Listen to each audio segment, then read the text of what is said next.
গত সোমবার রাতে সেজেছিল তিলোত্তমা শর কলকাতা শহরের এক 7 স্টার হোটেলে বসেছিল চাঁদের হাট।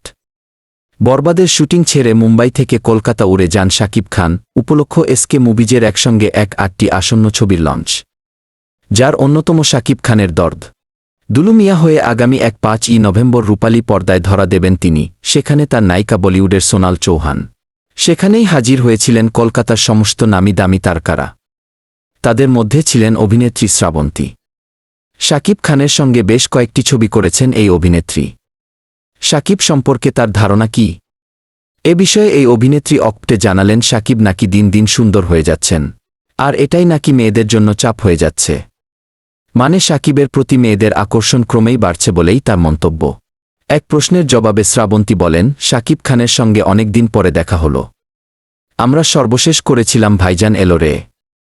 শাকিবের সঙ্গে দেখা হয়ে খুবই ভালো লাগল। শাকিব দিনকে দিন আরও সুন্দর হয়ে যাচ্ছে। মেয়েদের জন্য এটা সত্যিই চাপ। শুধু শ্রাবন্তী নন, আরও অনেকেই এদিন শাকিবের প্রতি মুগ্ধতা প্রকাশ করেছেন।